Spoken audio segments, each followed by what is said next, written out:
My name is Abby Pyburn, and I am a first-year Master's of Athletic Training student at North Central College. And I have been an athlete my entire life until I graduated from my four-year bachelor's degree at DePaul University in Indiana.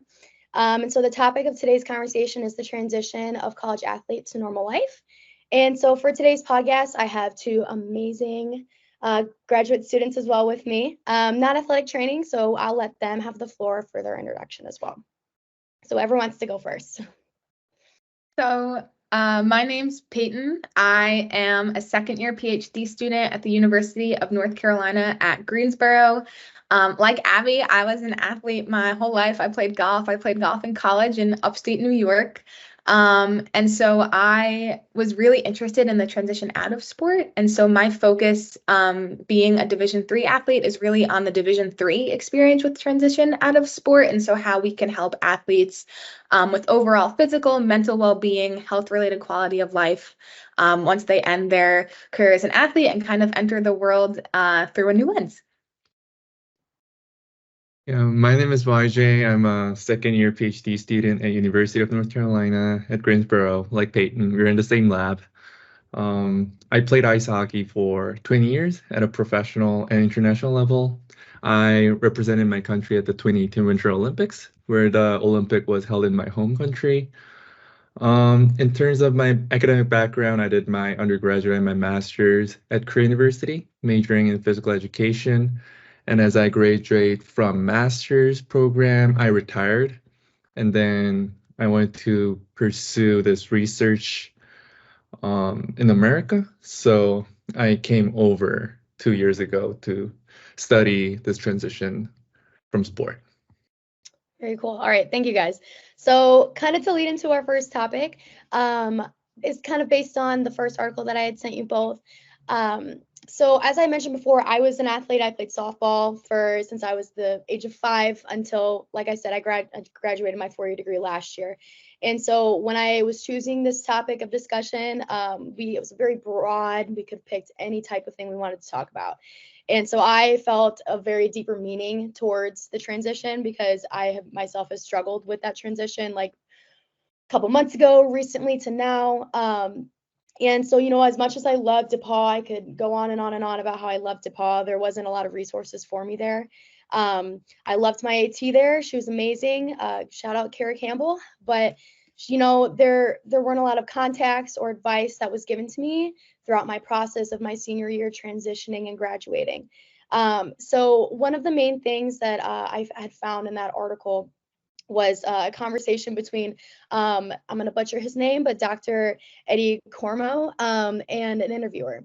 And so he discusses that athletes are given how athletes are given resources for assignments, tests, and projects, but no preparation for beyond classwork and after their furthering degree. So academic side, they are prepared, but when it comes to the real life, can be seen unprepared. So this article highlights that athletes are potentially spending, 50 hours a week on their sport. They miss out on internships. They miss out on tutoring things because practices are ending late. They have mental health struggles. And so I just wanted to know, what are your guys' opinions on spending the 50 hours a week and how that can translate to not being prepared for the outside world, or other common struggles that you guys have seen that athletes aren't prepared for? So I think in what I've seen and in what I've read, a lot of the focus, if there is a focus given to student athletes as they're preparing to transition, a lot of the focus is on their career. And I think in this article specifically, what was really interesting to me was some schools have limitations on what you're able to major in because of those 50 hours. And so then when you think about it in the grand scheme of life after sport, if you're not studying something that you're genuinely interested in because of these time constraints, what does that do to your athletic identity, right? So you're participating in sports for 50 hours a week, and maybe you're studying a major, or you're in a major that is conducive to that 50 hours.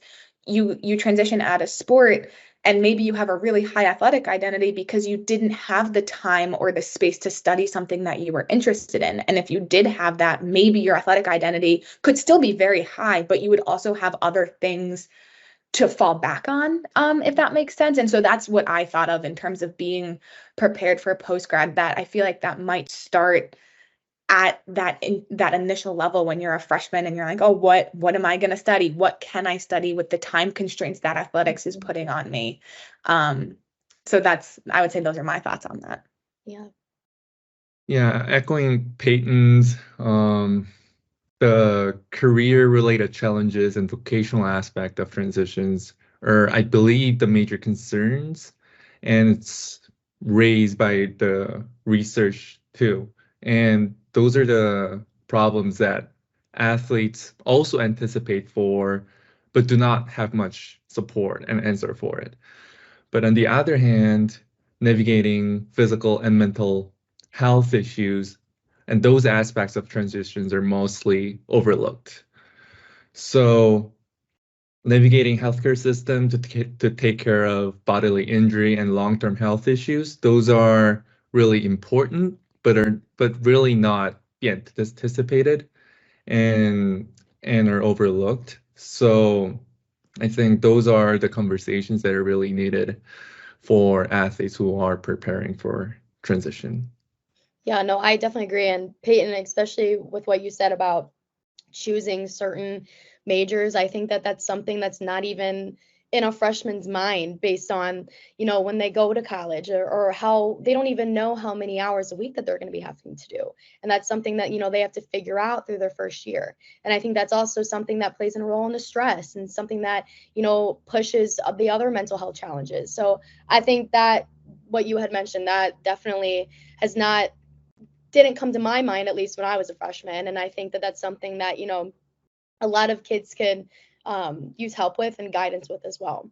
So what other, I guess, advantages or disadvantages do you guys think athletes have going into the real world? So post-college, they graduated, what things could they have an advantage of taking from their academic and their athletic career? And what, I guess, disadvantages that we've kind of discussed a little bit about? I think there's transferable skills that might be overlooked, I guess, as an athlete, right? Like we had at my school, we had a leadership academy that you could enter from your first year on campus, and you could stick it out through your senior year. And so you learned how to be a leader from as early as your first year on campus. And so I think when you think about leadership in the workplace, that's something that came to mind when I was like, okay, what skills do I have to leverage myself in applications as grad school, in work environments, right? So I think things like that, being able to be a team player too, like I think that there are little nuggets of like transferable skills that you get just throughout the experience of being a student athlete. But to echo YJ's point, there are things too in terms of not necessarily disadvantages, but navigating the healthcare system. Like maybe that's a challenge I would guess for most people under the age of 26 who like are still maybe on their parents' or their guardians' health insurance, like figuring out what that looks like if you had doctor's appointments made for you as a student athlete right through your institution. So things like that I think might be not necessarily disadvantages, but just challenges moving forward.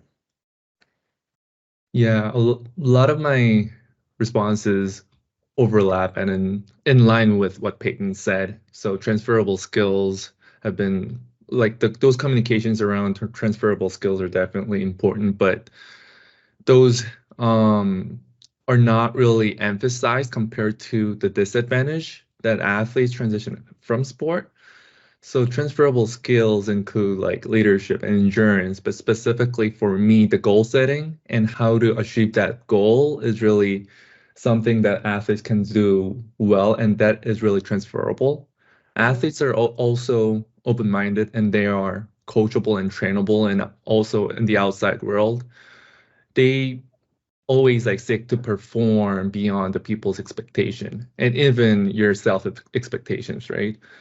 And I believe these instincts have made my PhD journey possible, and a lot of the skills that I apply in academic routines are the ones from my athletic experience. So there are a lot of advantages too, but those aren't really emphasized more compared to disadvantages. Yeah, I would definitely agree with that. I think that, my success in, again, I'm only my first year of my master's, but, my confidence and my success in being able to, be coachable and clinical, or being put in like an uncomfortable situation and be comfortable with being uncomfortable. I think that comes from, being an athlete my entire life, of being in a very high pressured situation and performing well. So I think there are definitely, like YJ said, a lot of things that can, translate to the real life that are advantages that are talked about. And I think that, being an athlete, there are sometimes going through interviews and you see that they're an athlete, and sometimes that puts them higher than others. But also, we don't even discuss the disadvantages often, to where they're even a bubble in somebody's head.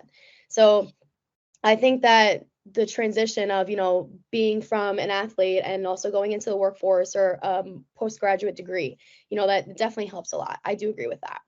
So kind of going towards your guys' past. So what was your deal, or like, how was your relationship with your athletic trainers or your sports med program?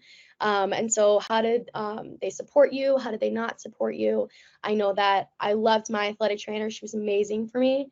But like I said earlier, I didn't have resources to understand how to write a check, or to deal with insurance. I didn't have that. So I also, struggled with, my program didn't really help me with interviews, or didn't really help me with writing a resume or a cover letter. And so, those are just like real life things. So I guess, based on your guys' personal experience, how is your relationship with your athletic trainer and your support system as well?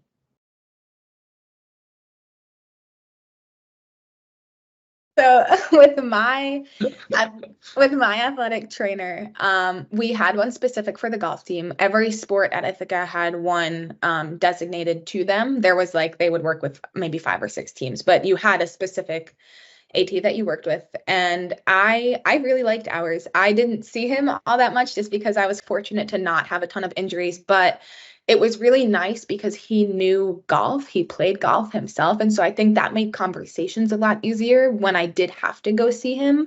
And one thing that I really liked about the athletic training program was that they also helped you, like if you needed a doctor's appointment, they helped with that process. They helped make sure that you were seen, that you were valued.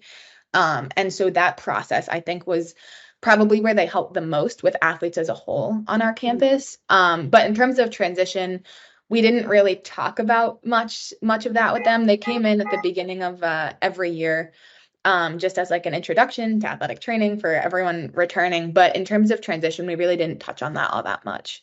Okay. So my transition experience may be quite different, because I personally made decision to quit playing, and I didn't have to transition right after college, and so the institution didn't have to deal with my transition. But I had a lot of resources to, like, I had personal trainers because I had to go through a lot of different surgeries, and those personal trainers were from the national team and the professional team. But you don't really expect those conversations after transition from athletic trainers, and they aren't really like they prioritize the current athletes who are actively playing. And since you transition out from those sports structure, athletic trainers think that it's not their responsibility anymore. So it was really hard for me to navigate those challenges that emerged right after the transition, even though I had good connection, and I do have good connections with them right now, but those aren't something that is, it's hard to expect from them. Yeah, I see where you're coming from with that. I think that my program really focuses on the aftercare, if that makes sense. At least this is what I want to bring to wherever I would go with my future job, because I'm very passionate about this. So whether it be, you had graduated and it's, you said you aren't expected, or you don't expect to hear from your athletic trainer of how you're doing after a month after you're graduated, 6 months after you graduated. How's the transition? So I think, and I do understand where you're coming from when you say, they're focused on the care that with the athletes they have at the institution or the organization. I can clearly see that from, athletic trainers that I've worked with as well. And so something that I want to implement, or classes or support system or support groups, or even just beginning of a conversation when you're in your senior year to help that transition, to, I guess, implement on the first month that you're out, or implement on the 6 months that you're out. So, I do think that I see where you're coming from, of the, you don't expect to hear from your AT. You don't expect to hear from them at all. I mean, I didn't hear from them unless I reached out to them. So, that's definitely something that, I want to implement. Of, I don't necessarily need to reach out to the individual, but I know that they have the resources, and I know that I have given them all that I can up until a certain point to help them with that transition. So thank you for sharing that. I had not, heard that viewpoint before. So I appreciate you for sharing that, because that also stems my, my frustration for athletes and my want to help them to get better. So I appreciate you saying that. So kind of moving on to the second article. So it was published by the Journal of Issues in Intercollegiate Athletics. And so this mentions that stress can play a very big role into the transition between college athletes and normal life. So it focuses in speaking on former college athletes and their perception of adapting to transition. So they talk about positives, they talk about negatives, personal experiences between individuals. So I guess, how do you guys think that stress can play a role in that transition? Kind of differing from mental health, but more the anxiety and the stress of moving on or starting something new. So the stress definitely plays a vital role in the transition, and if not managed properly, it has substantial consequences on mental health and overall well-being, as outlined in the article and the newsletter. And the article that you shared is this the one by the Stokowski et al., right? Yes. Yeah, I really like this article, and they really emphasize the role of social support in this context, especially not only like friends or former teammates, but significant others and families within and outside of sport is really important. And their knowledge, if they are educated and have some knowledge on this transition, it can really help facilitate like smoother transition for athletes. So like if there is someone around you or who is anticipating or going through a transition, listening to this podcast and having some idea of what the transition is like will help athletes transition more smoothly. Mm-hmm. Yeah, and I think to echo off of Waji's point about social support, like I think from someone who went through a transition, I graduated in 2020 from my bachelor's program, so I didn't know if I was going to get that extra year of eligibility. I was fortunate to get it, and so I ended up staying at Ithaca for their master's in exercise and sports science and sports psychology. And so in that, I was able to kind of further explore the transition from sport. And in my master's thesis, what came out for what the overall experience was from transition was the importance of social support.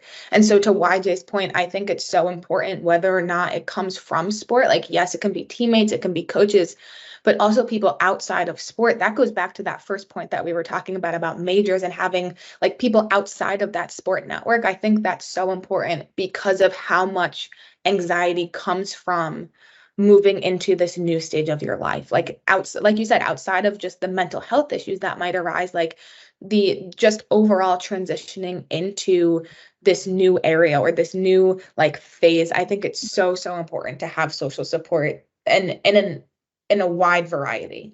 Mm-hmm. Yeah, I definitely agree with that. And to touch on an article that kind of relates to it was the blog that I had also sent you guys by Katie. She's an athletic trainer. She touches on the fear of failure and the stress of the fear of failure. And, going into an interview and freaking out, or, having the stress and anxiety of going into an interview like, oh my God, did I plan ahead for this? Did I not plan ahead for this? And I think the fear of failure comes from, being an athlete and sometimes your playtime was determined on if you performed or not. And, I think a lot of stress and anxiety comes from that as well. It's deep. It comes from something that's not even related to an everyday life aspect. So, I think that the big support group, the social support is so huge. And, when with my transition, I struggled with this, kind of a tangent, but I struggled with like working out. I struggled with making a goal of working out. I struggled with nutrition. I didn't have like an outside support to help me figure out what I should or what I shouldn't eat because I'm not working out as much.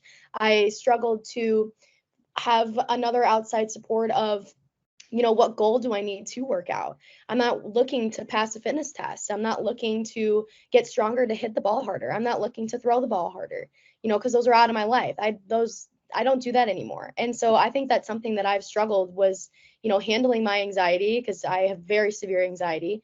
I do not handle it well. And I think that I struggled with not having, that other social support that you guys, echoed and mentioned on. And now that, I've reached out for people, because I gotten to a point where like I said, Abby, we got to fix this. We got to change something to make you have a better lifestyle, a happier lifestyle, and more content, because I'm trying to fill the void that I can't. And, I'm busy with school, I'm busy with clinical, and it's hard to make time for my personal self. And so I had, to do that on my own, to reach out to people who knew more about what I couldn't, successfully do myself. And I think that, it would be easier for people to not get to a point to where they were like, okay, that things need to change. And I think that, having resources or even from your undergrad or your master's or whatever program you're coming from, or a professional league, like having people you can call no matter what time or what point you are in your life, which I know that is a very big, upbringing to somebody that works in that organization, or say that was implemented. That's, it's a very big thing to take on. But in a perfect world, like I think that would be great, because there also comes the stress and anxiety of reaching out to somebody that you do need help. So that's a little bit of my experience and a little bit of tangent on that. So going to our last point, what right now in a perfect world would you guys do to implement to help students transition? Whether it be, like I mentioned before, programs, classes, coach involvement, sport med involvement. So what would you guys implement right now into a program your senior year of your last season? I know, tough question.